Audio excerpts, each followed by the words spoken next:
Furries who discovered the Industrial Revolution, Swiss gnomes, humans that are human, Nords that the British described in 900 AD, and green nature elves. So welcome to Guild Wars 2, a game that was an amazing successor to Guild Wars 1 and came out in August 2012 and has spent just over 10 years building out the immaculate universe of Tyria. Now, the descriptions I gave at the start are not wholly accurate, but they're not inaccurate. You see, Guild Wars 2 is not a typical MMO. In fact, it's pretty unique in how it operates. For the past 13-ish years, there has only been one level cap, multiple seasons of content, 5 expansions, and the level cap is still level 80. In fact, Guild Wars 2 just launched its 5th expansion, Janthia Wilds. Now, in this beautiful world, you and the world share a journey, an arc, a relationship, and it's part of what makes this MMO so unique when compared to many others like it. And I've been playing Guild Wars 2 for just about 12 years. Actually,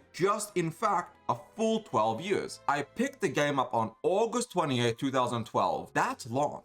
I've been playing this game since launch, and I have a character who is 12 years old. You can tell he's 12 years old because his name is Ragnarok with an X. But most of this video will be from the perspective of a brand new account and a brand new champion to the world of Tyria, and going over how the game feels and holds up in 2025. Right off the bat, I locked in a furry, otherwise known as the Char, because they were the reason that I picked up Guild Wars 2 in the first place. When I saw the first trailers, the cover art, and all of the immaculate detail that Guild Wars 2 was promising at the time, I fell in love with the Char. But before I make my cat, dog, man thing, let's take a look at the other races and deep dive into those a little bit. Most of these races are rather stereotypical to some degree or another, but they all fit the world's vibe immaculately. We have the Char, the industrial furries, the Norn whose women won't date men under 10 feet tall, and I'm sure some of you can relate to that. Then you have the humans, which are human. The Sylvari, which are owls but very in tune with nature and green, and then you have the Asura, which are essentially gnome elves who are super smart. That's the only context you'll need for lore in this video,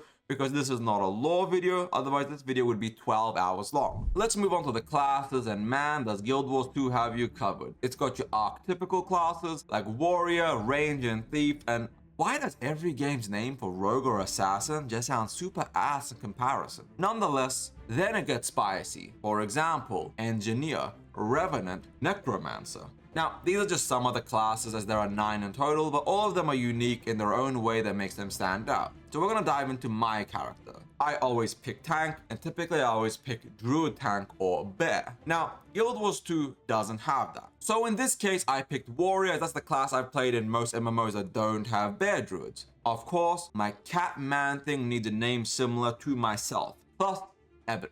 But what else would I add to the end of Eben as an affix? I recently watched Arcane, and Jace feels like he'd be a Char if he was in Tyria. So Eben Jace it is. Big, red, fury, and a sense of honor. Also brute force and multiple blunt weapons. We locked it in and started the game. And you know who else should lock in? You. By liking this video and subscribing to help out a small creator like myself. And boy, does the game start with glory, blood, and warfare. Except scratch the blood, we're fighting ghosts. So we get a quick rundown of the story beats and the lore, and then I'm off, trying to reinforce a legend of a character, Britlock Brimstone. The tutorial was just a quick segue into the game, giving you some background context and lore before it threw me out into the open world. And let's be honest, you do need some background context for the game world, especially when you go from a 1 to a 2, so it kind of catches you up with the story beats a little bit. So the game essentially forces me to reach level 10 by playing the game, learning the world, the mechanics and systems before I can continue with the story. And honestly, it was a rather smooth process and system. One of the core things which sets Guild Wars 2 apart is that whilst leveling is rather easy and smooth,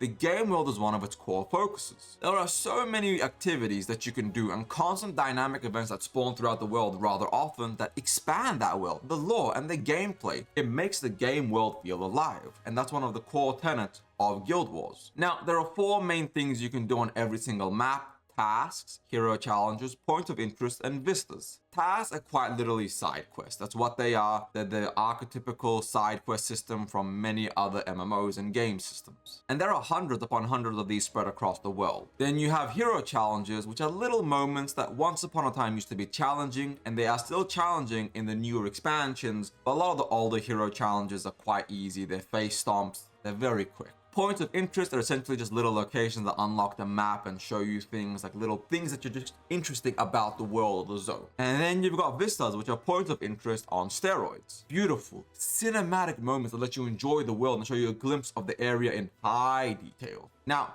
between mounts, which include the Raptor, and you're just given that a level 10, by the way. Now, on a free trial, you get a 10-hour cooldown unless you buy the game. Now, the game is mostly free to play, so you can still earn these, I think, but it's always on sale. Like 90% of the time, Guild Wars 2 is on sale. In fact, when I was playing, there was a 75% off deal. I could have bought the game for $7.50. And there are many mounts after that you have to work for and earn, and some of these mounts are so good that World of Warcraft copied them. Dragon flying is that core example, and Guild Wars 2's flying was beautiful. Hence, WoW looked over and was like, you know what? That's mine now. And inspiration and copying is good. It's actually amazing. Now, someone, please, for the love of God, copy World of Warcraft and make a better clone so I can quit playing World of Warcraft after 20 years. Then you have things like skiffs, which are boats, and then there are other various activities spread out across the world. Guild Wars 2 Interior creates a phenomenal environment which makes you want to play and immerse yourself in the game world. I do want to quickly say though that leveling is not just fast, it's extremely fast, and that you are level synced. So despite me out-leveling an area very quickly, I wasn't one-shotting mobs, but I was drastically stronger because my stats were at the max possible level for that scaled level, and I was dominating. It was fun. Now though, back to the story. We then hit level 10 and continue the main storyline, and man, I get some whiplash. I go from hero to zero. Because who in God's green hell is Urban Steelbane? And why is he blaming me for some shit I don't even remember? Did I miss a cinematic? I didn't. I looked around, but it is what it is. Nonetheless, he tries to put me down. And if you've enjoyed any media whatsoever, putting the main character down very, very rarely works. So like an isekai anime sequence, he sets 20 soldiers on me and I defeat them all because of course I do. So then plot armor, a few little segues, and I'm off on a side quest because my furry ass is too much of a pain in the ass. Nonetheless, I continue the storyline meeting Alexis Shredskin, a new companion who joins me after dealing with some Flame Legion scumbags. What is the Flame Legion? When it comes to Guild Wars 2, I'm gonna be honest, there's gonna be a lot of things whose name I drop that gets introduced randomly, and we're just gonna have to roll with it. Anyways, I beat the Flame Legion goons and get me another pack mate. Now, before I explain what happens next, I want you all to pause the video and take a guess. Now that you've unpaused, it escalates very quickly. I challenge Steelbane for his position and I call him a cuck if he doesn't accept. Now, he doesn't have much of a choice but to accept, because if he doesn't, he's a cuck, and you cannot be a cuck in furry culture. Well, in Guild Wars 2's furry culture, because cats don't respect cucks. So he does accept my challenge. We get into the arena and I beat wave after wave after wave after. Is that a giant goddamn scorpion? How is this shit fair? Well, it is because I'm the main character. Anyways, long story short, I win. I then defeat Steelbane and I become Legionnaire, and then I exile him. I could have killed him. I was given the choice. The game gives you a lot of choices. You get to make your own story somewhat unique to you. And then after this is all done, the storyline chills out for a bit. I'm told to go and grow my warband, and I'm giving options, which is really nice that I get to pick my own companion. Now, most of these small decisions don't actually really change the overall story too much, but they do make small variances that make this my story, mine. So I choose to go and get a necromancer called Sour Doomsday, which is a very necromancer name. Skimming over the short and arduous task of recruiting Sour, we find they grow the pack to 4. Which then brings us to the problem. One of Steelbane's men has gone rogue and has joined up with the Flame Legion in anger and hatred, which isn't really surprising. What is surprising that it wasn't Steelbane himself. And now we've got to put a stop to this insurrection. And what did this traitor do? He planted bombs on goddamn cows. And that is despicable. It is shameful. It made me shed a singular tear. Because watching a cow explode is a terrible experience. And he made 2 explode. But nonetheless, we continue with the hunt, going through all the traps and bullshittery left behind as he tries to enact his master plan. We eventually discover Rage Steel Tongue, and we realize that he's not upset that we got rid of Steelbane, he's upset that we got rid of Steelbane and not him. So because he removed this promotion avenue, he joined Fantasy Taliban. So we killed him. Then we have to go deal with the final part of Act 1, which is essentially stopping the invasion of the city. We do some flanking maneuvers and boom, amazing, handled, we're the heroes. Then you have to level to level 20 to continue the next part of the storyline. So we did that, some little segueing, some little fantasy adventuring, play the montage, and then you hit level 20 and we continue. And it turns out I have a dad. And rather than come back with the milk, turns out him and all his buddies died trying to create dad law. The dad law? The goddamned One Piece.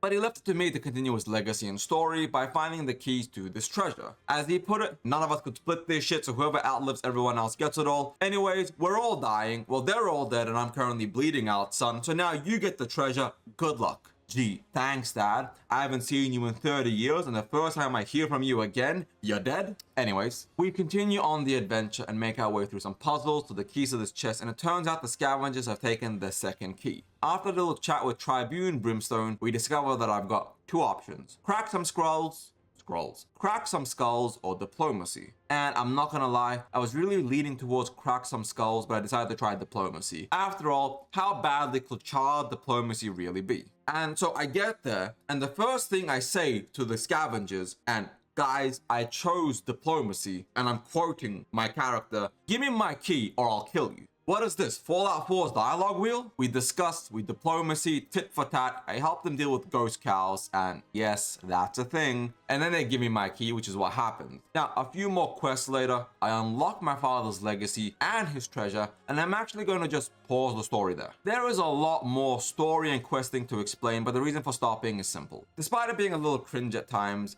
as if I cared what you think. Who are you? And why are you breathing at me? it's fully voice acted and it feels smooth. It's entertaining, it's enjoyable, and everybody should experience the story at some point. And I'm not going to be honest. Why did I say that? And I'm going to be honest, it's very easy to level and experience the personal story. If you have a spare 50-ish hours, playing very, very casually, you could have an amazing Guild Wars 2 experience. And as someone that has played this game on and off since launch back in 2012, I can only recommend this game. Now, we're going to actually cover the leveling experience itself and the gameplay loop. Playing the game, one of the key things that makes Guild Wars 2 unique is that you can seamlessly swap between weapons as many times as you want, as often as you want. I swap between sword and shield, axe and shield, two-handed sword, two-handed hammer, underwater weapon harpoon, underwater weapon range trident harpoon, and an assault rifle.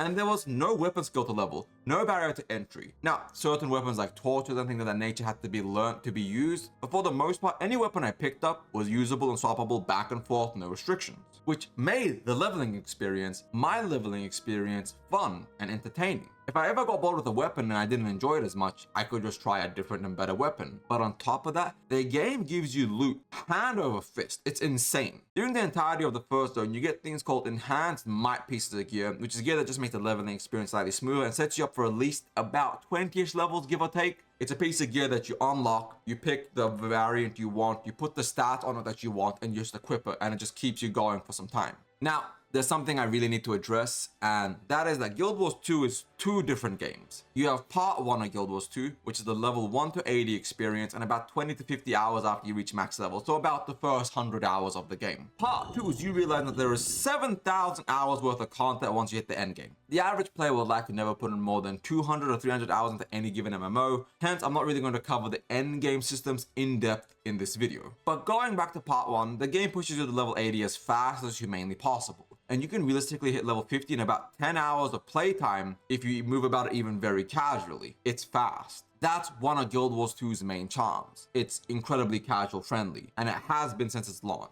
Most players I know that have been playing this game have been playing on and off for over a decade, which means the player base that plays this game was always happy to jump in and help new players or returning players. For me, anytime I try to play my main character, Ragnarok, it's a little difficult because I have 12 years worth of random shit in his inventory and sorting through it and dealing with it and all these birthday presents you get, and you get a present every year that you've had your character. So I've had 12 years of treasures to open. All the loot, the currency, and the things make him just a frustrating experience. So every time I come back, I typically level a new character to 80 and then play the end game experiences and content loop like that. But anytime I have questions or need help to run a fractal, PvP, dungeons, or raids, or anything of that nature, just typing the words, "Hey, I'm a returning player," or "Hey, new player," gets me a lot of whispers and of people in the open world just coming by to help me with content. And it's a rather sweet experience because you can tell that it rubs off on new players as well. As even new players, they're incredibly friendly and helpful. They go out of their way to help you or try to assist you, or even if they're new as well and they don't know what they're doing, they'll just jump in and be like, hey, somebody else helped me, so I'm just trying to pay it forward. And like, if you want to do end game content, I'm going to be upfront with everybody. Just say, hey, I'm a new player. I just hit level 80. I kind of want to do end game content, but I don't know where to begin. Is there any new guilds or new communities that want to help me run some raids or fractals? And majority of the player base will literally jump in and go, you there, young cub, join my guild. I am going to help you learn the game, because there's no better time to learn how to raid than today. So we're learning. Also, you can be part of 6 different guilds. So you can be in a roleplay guild, a leveling guild, a PvP guild, a raiding guild, a fractal guild, like whatever you want, you're covered. Join as many guilds or as little guilds as you want. There's another reason that the game is very casual friendly, and that's that the core gameplay loot and the progression of the loot. The max level is straight up level 80. It's never going to change. It's always level 80. Now, there are masteries and things of that nature where you can keep unlocking more skills, more things by doing activities and exploring the world, enjoying things. The game rewards you with masteries very fast. So long as you play the game, you will get to level up your masteries as high as you want. It just depends on how much effort you want to put in. You can do as much or as little as you want, and Guild Wars 2 is fun and fair regardless. And like I said earlier, they released a new expansion on August 20th, 2024. And despite releasing Janthia Wilds, nothing changed. They did add new gear, they added new systems, new gameplay loops, but it didn't invalidate any of the hard work you put in previously. Don't get me wrong, there are definite upgrades and benefits in Janthia Wilds, things that just make the game a little smoother, but it's more similar to classic WoW's gear progression, but even that doesn't do justice to Guild Wars 2's progression. You could have quit 6 years ago, come back with your same epic or legendary gear, and still be like 95% viable and valid gear-wise to do the late game new content. Which is how most people like myself play Guild Wars 2. I play for a year, I quit for 3, come back for a year and a half, quit for 3, play 2 years here, quit for 4. You guys get what I mean. Now, I want to discuss PvP in Guild Wars 2, and this is typically where I'm really negative about most MMOs, because PvP is kind of just really asinine or terrible in most MMOs, but not Guild Wars 2. For example, in Lotro, the PvP was quite literally unplayable because nobody played it. That's the truth of it. But in Guild Wars 2, it was very active, very fun, and very fulfilling. Now, there are 2 systems of PvP in Guild Wars 2. You have World v World v World, which is 3 different factions fighting over a big-ass world map area. And then you have structured PvP, otherwise known as arenas or battlegrounds in other games. We'll start with the 5v5, and I should clarify that there are 2v2 or 3v3, but for the average player, it's mostly going to be 5v5. Now, arenas are very fun and intuitive, your abilities feel good, the combat is fluid, and the game feels very fair. I will clarify that I do not have the best of best gear on my main character even after 12 years. Yes, I know, lazy, come on Eben, get your shit together, but it is what it is. I'd say I have decent gear, but nothing phenomenal. And I was holding my own against both new players and seasoned players. I won some, I lost some, and the games felt fair. Not once did I queue into PvP as a stomp or absolute annihilation on either side. Every game felt close. But for every delicious egg, one is rotten. And that is the worst saying on planet Earth, but it is my saying. So welcome to World v World v World, where I got farmed for hours. I should mention that World v World is not a game mode that ends fast or is a log in, do 15 minutes and log out situation. It's a multi-day long shit show. The location that I chose to start on was a location I was getting farmed at. I could have realistically at any point just left and gone to one of the maps where my faction was dominating. We were winning on other parts of World v World, but I'm stubborn. I'm also stupid. In my dedication, I thought I could drive or hold these bastards off, and I was wrong. I tried my best, but I was wrong. I mostly spent hours upon hours getting farmed. It was teeth-gritting fun, in the sense that the fun came from me believing I could win, and I didn't win. So I didn't have fun. The jokes aside though, I would not recommend World v World v World to a new player. The skill difference on the average player for World v World is obscenely different, and the enemies move around in synergy with each other in a way a new player would not be able to keep up with. It's definitely a fun game mode, but compared to the structured PvP, it's definitely a miss as far as a new player experience or returning player experience goes. Keep in mind, in any game with PvP, the skill difference between somebody playing for 12 years versus you, a new player, is night and day. It's not going to be fair. You can get better and compete and win at PvP if you put some time into it. But if you're not going to, don't go into PvP with the expectation as a brand new Guild Wars 2 player, you're going to have an amazing time. It will be somewhat frustrating. You need to get gear, you need to hit level 80, you need to progress, but PvP is not super imbalanced. It's like League of Legends. The more time you put in, the better you'll be. And talking about misses, the combat in Guild Wars 2 is phenomenal. Now, don't get me wrong, it's still tab target, it's still MMO combat, but it's actually really, really well done and smooth. No matter the weapon I picked, the skills I chose, or the class I played, I had a phenomenal experience. Now, I'm not a pro Guild Wars 2 player. I do not play at the highest level doing fractals, raids, and strikes, and I have done those in the past, just not this time around. But the combat holds up in all of it still. Hitting mobs felt good, killing enemies and packs of enemies was smooth, and I did not experience any lag, stutter, rubber banding whatsoever. The game played and felt responsive. It was smooth.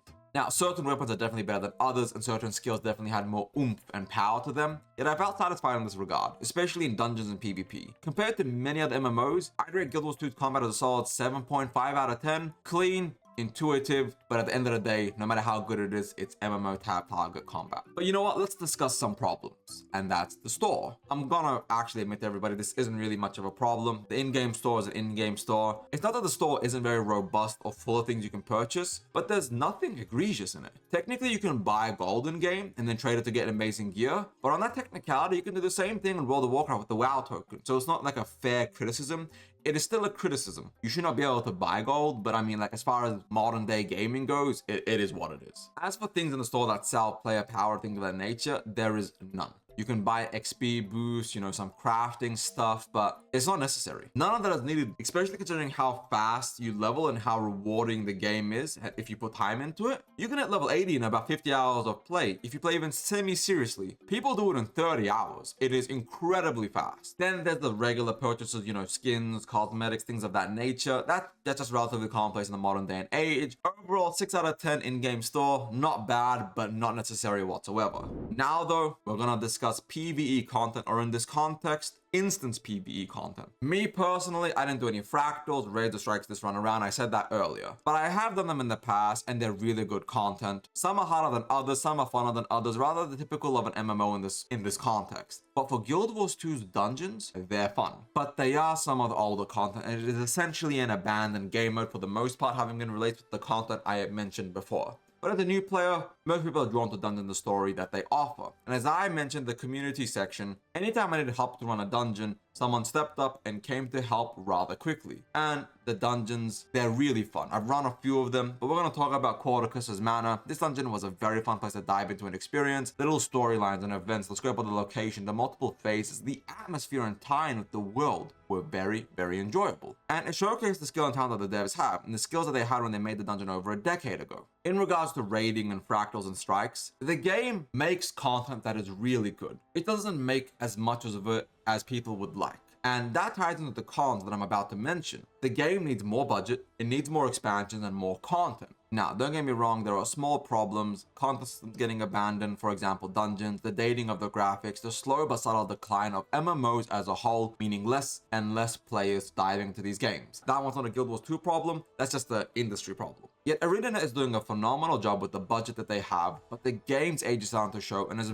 fun and amazing as the community is, it's time for ArenaNet and NCSoft to drop the sequel, because I want more Guild Wars content. That's right. Guild Wars 3 is actually coming. This isn't me making shit up. They've actually admitted that Guild Wars 3 is in development at an NCSoft shareholder meeting. Now, this was a rather hostile shareholder meeting because the shareholders were yelling at each other saying, you know, NC West isn't performing, this isn't happening, you know, why are we spending money? We're losing money. Let's focus on Korea, not the global world. And then the chairman quite literally said, all of you, shut up. ArenaNet is amazing, Guild Wars 2 is doing well, and they're working on Guild Wars 3. And like I said, it was just a very funny shit show. Hilarious moment overall. But will Guild Wars 3 release anytime soon? Probably not until at least 2026, if not later, depending on if it gets cancelled or not. For the rest of Guild Wars 2, it's one of the top 5 Western MMOs ever made. Hands down, no discussion, it is a cultural masterpiece in the MMO genre and space. And none of its flaws hold a candle to how immersive and amazing the game is. 12 years of Guild Wars 2, and I'm still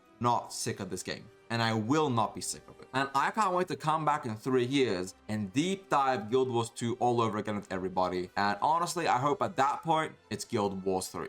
Thank you all for watching. Please like and subscribe if you enjoyed the video. If you did not, understandable. Dislike and subscribe so you can dislike every new essay video that I do. Thank you all. Ebonheart out. Peace.